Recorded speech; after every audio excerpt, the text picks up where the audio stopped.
Okay, here's 3.3. We're going to look at two basic rules of probability, and it's going to give us ways to calculate the probability of and events and the probability of or events. We'll start with an example. This is based on a previous semester of Math 240. 22% of 240 students are biology majors, 36 are sophomores, and 6 are biology and sophomores. We want to find the probability that a randomly selected student is a biology major or is a sophomore. So what we're looking for is the probability of a student being a biology major or a sophomore. So I'll represent that like that. So I'm suggesting that we look at a Venn diagram to help us figure out how we're going to find this probability. So we have our whole sample space, all Math 240 students in the rectangle. And then in the two circles, we will represent bio. I'll just go bio right there and sophomores. Okay, we're told that biology majors make up 63%. So we got, 36. Switched my numbers. Nope, I didn't even get that right. Let's try that again. 22% are biology, and sophomores are 0.36. Okay, now you notice that those are overlapping. So this little piece right here, which represents bio and sophomore, all right, that's the overlap piece. That has probability of 0.06, and that's included in the sophomore and the biology. Okay, so if we just add these together, the probability of bio major and probability of sophomore, we're going to double count that 0.06. Okay, it's included in the bio, it's included in the sophomore, so if we subtract one of those, all right, then we will get rid of the double counting. So that actually gives us a way to find that probability. So we take the probability of bio major, 0.22, plus probability of sophomore, 0.36. Subtract out one of the probabilities of that overlap,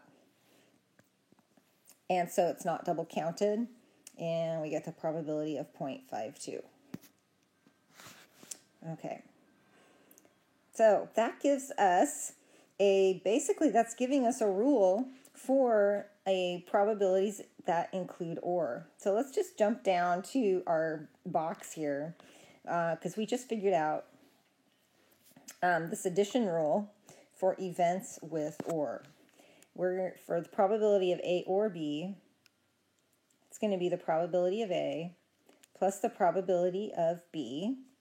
And then we subtract out the probability that shows up in both of those. So that's the probability of the overlap, the probability of A and B. Okay. All right, now let's look at this other example. 14% of 240 students are business majors, 17 are seniors.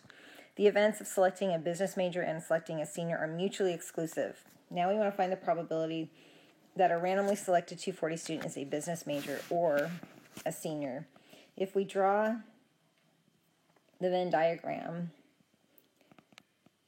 we're going to have the event for business majors right here, and that's 0.14.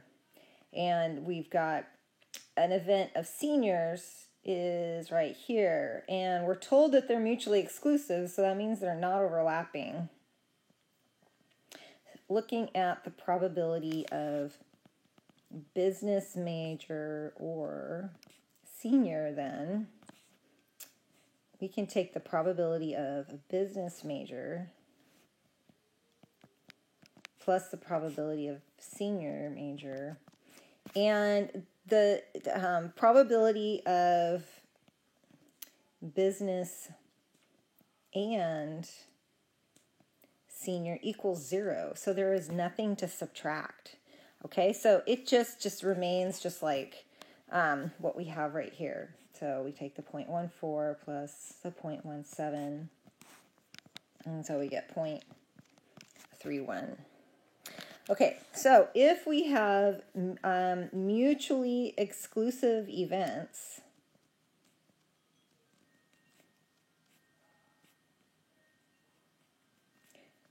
then the probability of A or B is probability of A plus the probability of B. There's no overlap to subtract, so we can ignore that subtracting of the probability of A and B.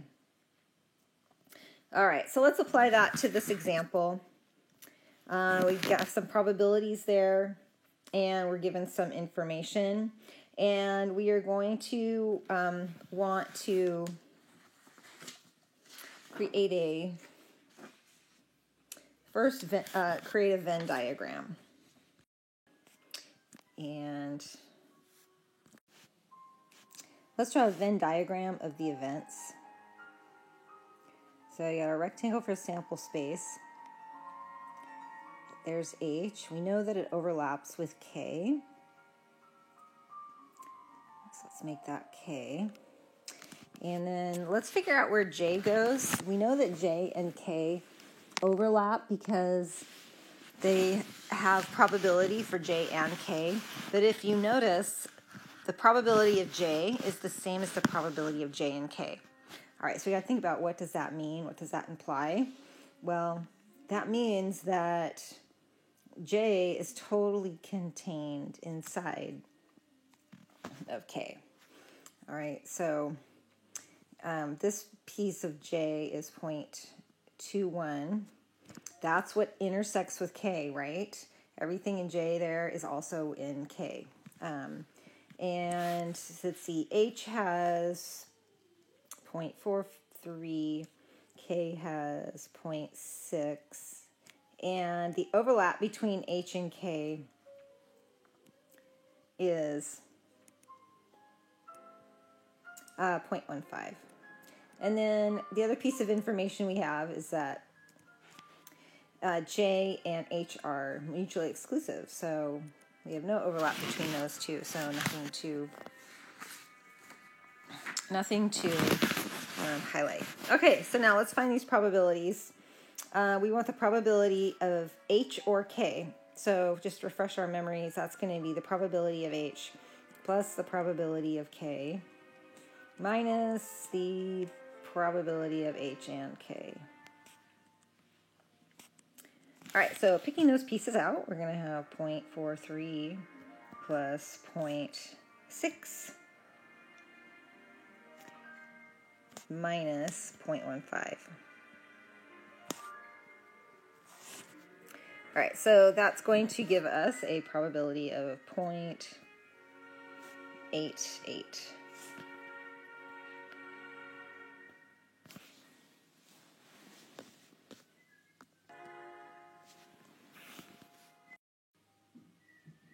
All right, now probability of H or J. So probability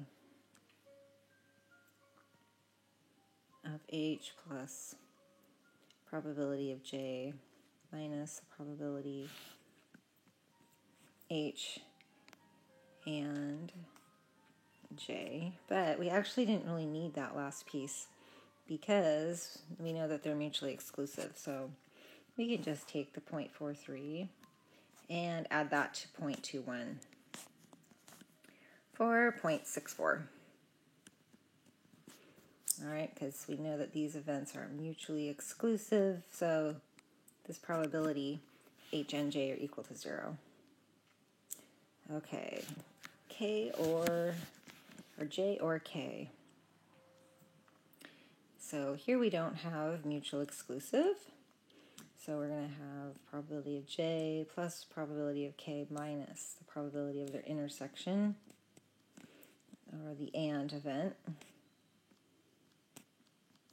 So 0.6 plus 0.21 minus 0.21 Okay, so we end up with 0.6, which is just the same as the probability of K, which makes sense because J is a subset of K. So if we add it, we just are going to subtract that exact same thing out.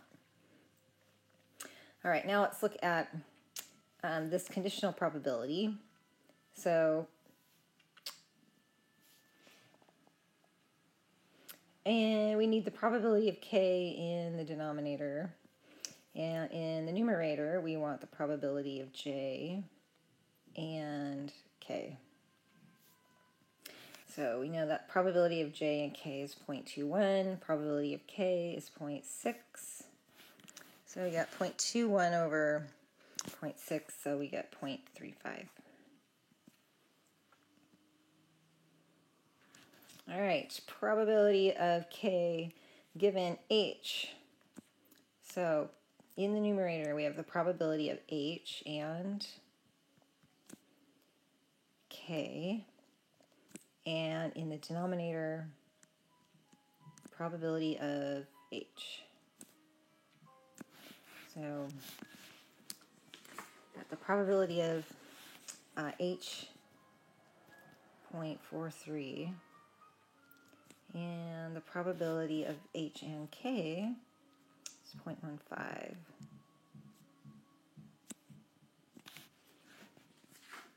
Okay, for a conditional probability of 0.348 ... which if we round to 2 decimal places, we get 0.35. Okay, one more. Conditional probability of J given given H has occurred. So we want the probability of the AND event, J and H, over the probability of H. So probability of H is 0.43.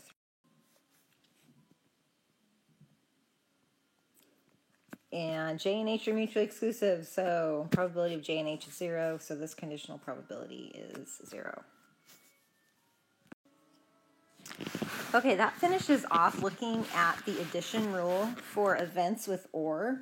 So let's move on to something else. Suppose we have the probability of A is 0.4, the probability of B given A is 0.25, and the probability of B is 0.6.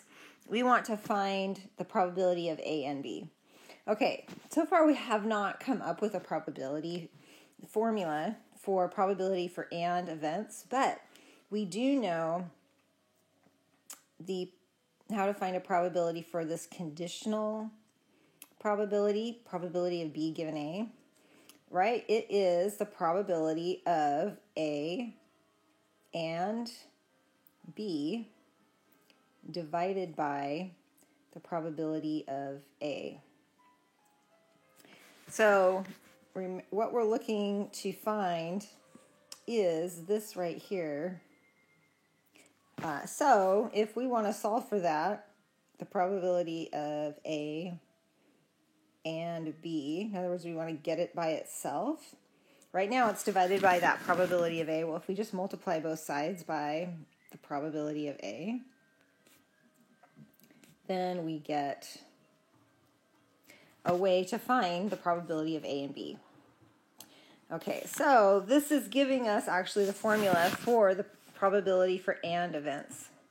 And we've got both of these probabilities. We've got 0.4 for probability of A and 0.25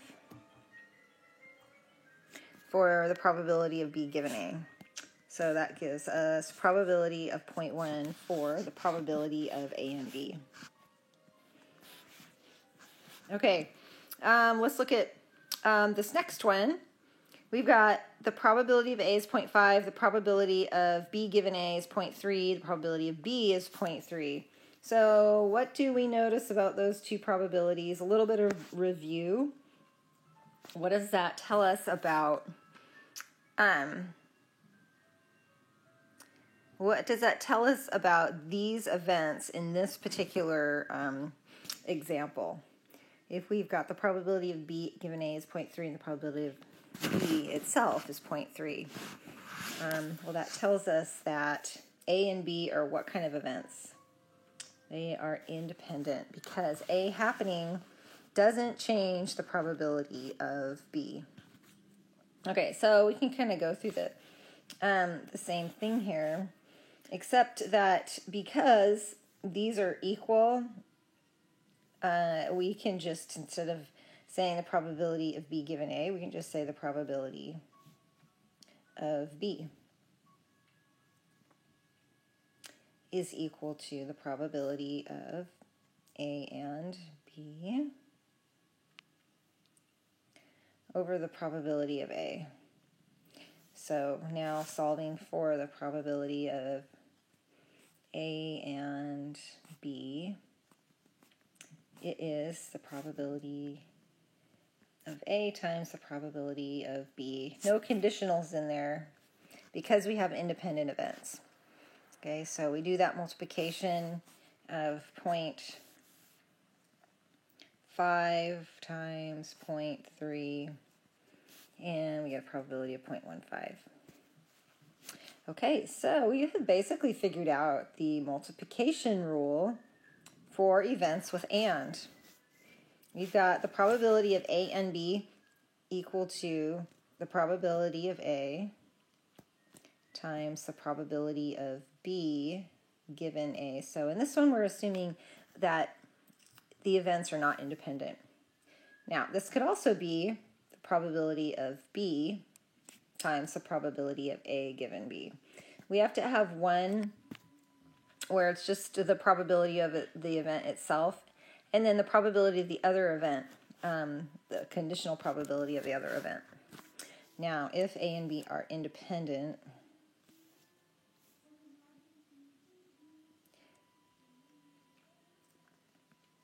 then that probability of A and B is just the product of the probabilities of those two events. Okay, so let's practice this a little bit. Probability of C equals 0.35, probability of D 0.45, and that conditional probability is 0.2. So we want to find this probability of C and D. So we kind of have to figure out what we're going to use here. So we're given the probability of C. So if we start off with that, what else do we need? We need the probability of D given C. Well, we don't have the probability of D given C, so we're not going to be able to use that. But we could also start off with the probability of D times the probability of C given D, and we have both of those values. So we can write 0.45 times 0.2, and that gives us probability of 0.09. Okay, so to find these probabilities for events with AND, sometimes we have to use what we're given. So that is going to determine kind of which one of those formulas we're going to use. Okay, now let's find the probability of C or D. Okay, so a little reminder, that's going to be the probability of C plus the probability of D, and then we have to subtract the probability of the AND of those two events, C and D. So we get probability 0.35 plus 0.45 minus that probability that we just found, 0.09. All right, so doing that addition and then that subtraction, we're going to get 0.71.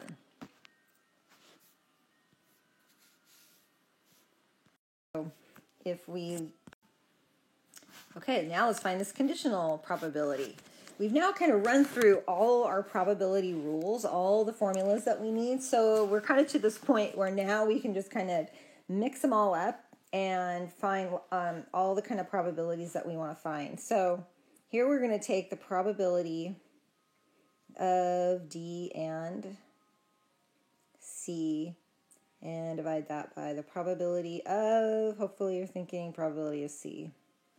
So we determined that the probability of C and D is 0.09, and the probability of C is 0.35. So that gives us probability of 0.257 dot dot dot. So rounding to 2 decimal places, we get 0.26. So we can ask ourselves this question: are C and D mutually exclusive? All right, reviewing section 3.2. So we got to think, well, mutually exclusive, what do we test for that? So mutually exclusive means that the probability of the AND event between those two has to equal 0. Okay, well, it's not equal to 0. It's equal to 0.09. It's 0.09. So we do not have mutual exclusive events. What about independence? Are they independents? Okay, so one thing that we can test out is the probability of C times the probability of D equal to the probability of A. Oops, sorry, we're not on A, we're on C and D. C and D. This was one of the 3 things that we can test. Okay, so probability of C, we get 0.35. Probability of D is 0.45. And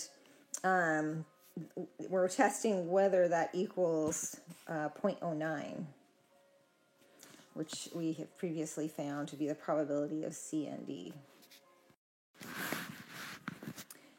Okay, 0.35 times 0.45 is equal to 0.1575, which is not equal to 0.09.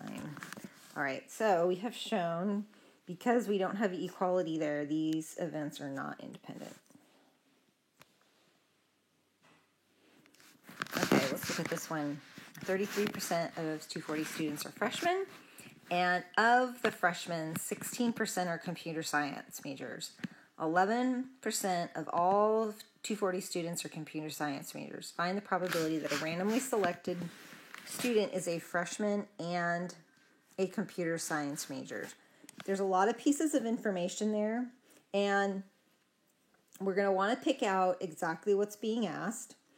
So let's start with that. That last line says, find the probability that a randomly selected 240 student is a freshman and a computer science major. So here's what we want to find. Freshman and computer science. So now let's write down what we're given. So 33% are freshmen. So the probability of selecting a freshman is 0.33. 16 are computer science. But read that carefully, and it says of the freshmen, 16 are computer science. So that means that we're given freshmen. So this is the probability of computer science given freshmen is 0.16. And then 11% are computer science majors. So probability of computer science equals 0.11.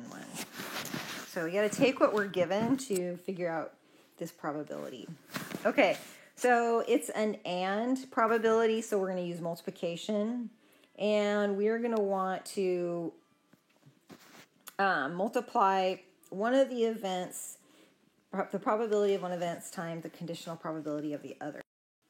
Start off with the probability of freshmen. We want to be able to then multiply by the probability of computer science given freshmen. Okay, is that possible? Yes, we have probability of freshmen, we have probability of computer science given freshmen. So the probability of computer science is kind of extra info. We don't actually need it. We can just take this 0.33 times the 0.16.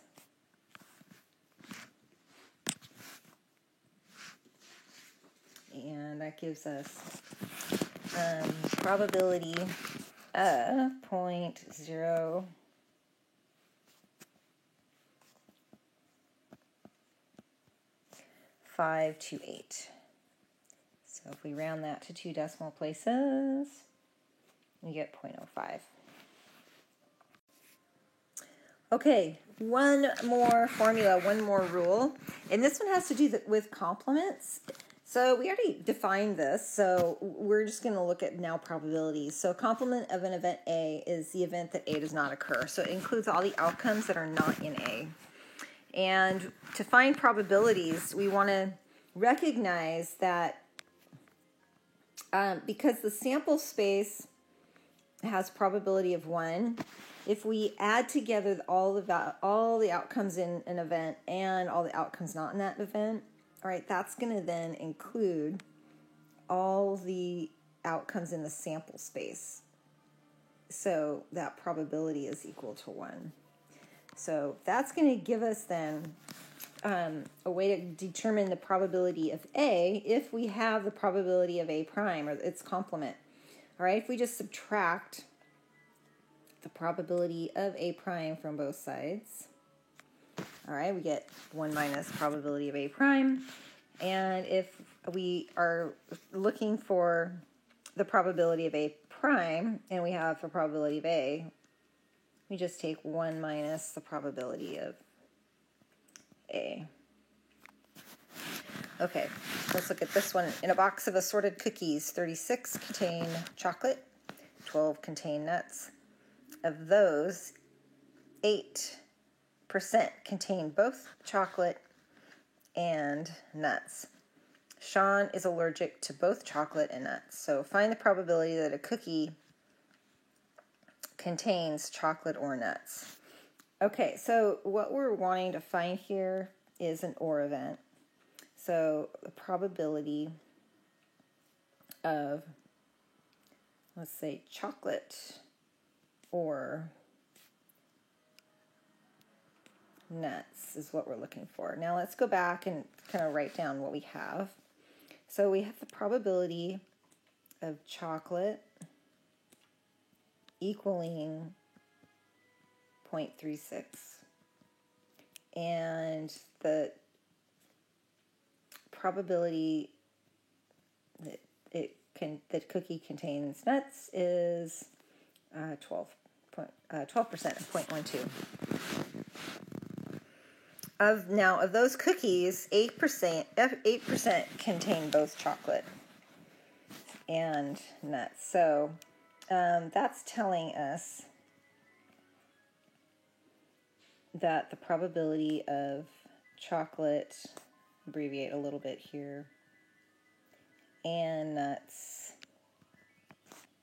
is 0.08.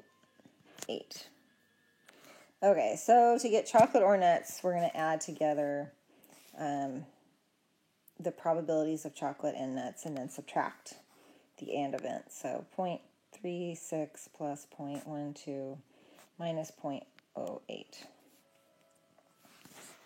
And that gives us a probability of 0.4. Okay, so there's going to be a 40% chance that Sean isn't going to be able to eat the cookie. Okay, now this doesn't have anything to do with complements so far. Let's look at this next one. Find the probability that a cookie does not contain chocolate or nuts. Okay, so we kind of want to think about this in terms of complements.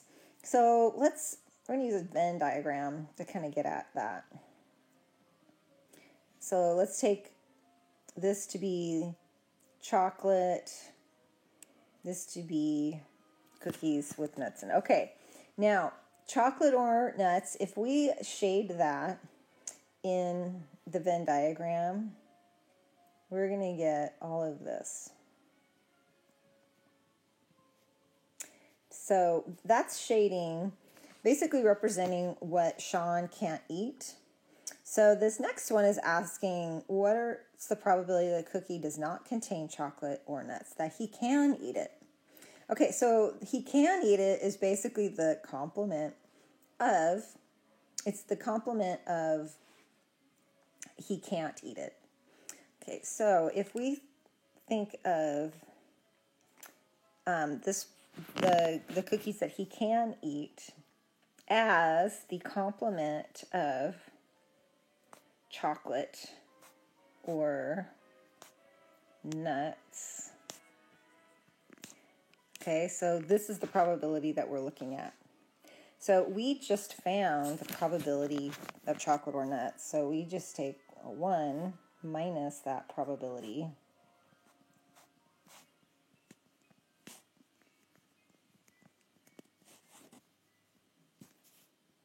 To get this probability.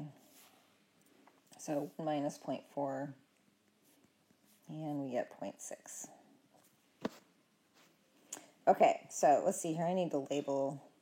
This Venn diagram is for the OR event.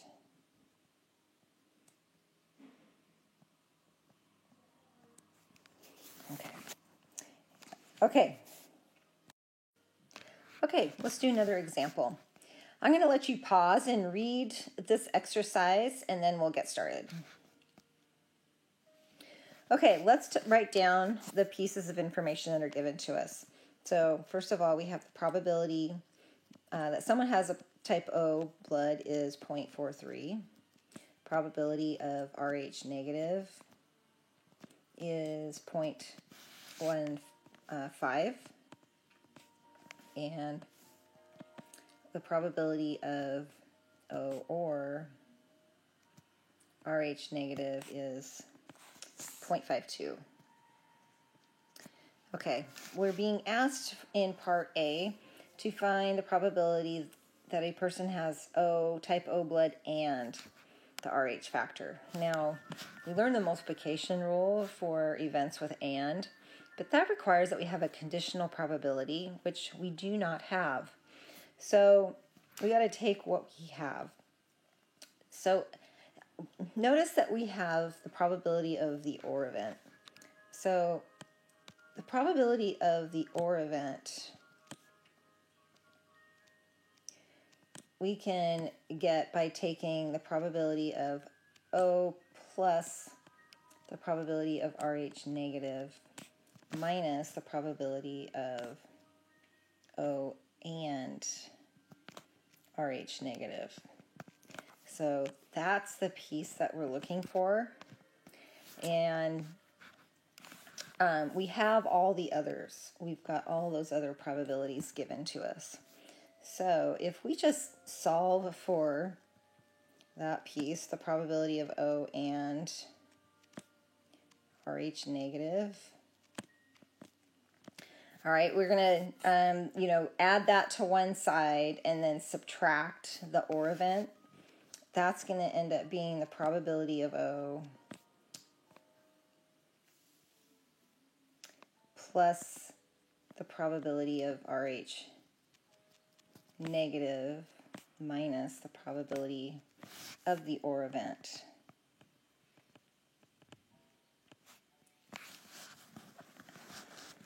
Okay, so I'm going to continue this here.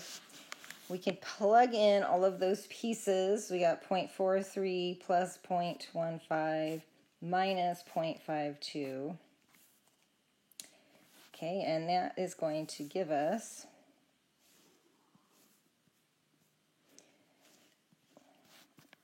a probability of 0.06.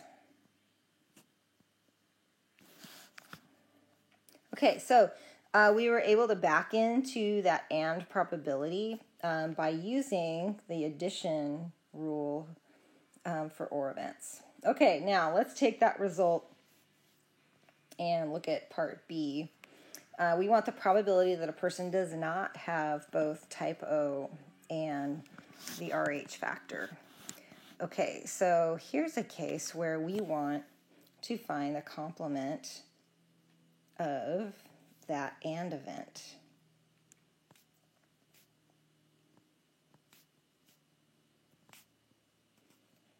Okay, so we are going to take 1, subtract 0.06, and get 0.94.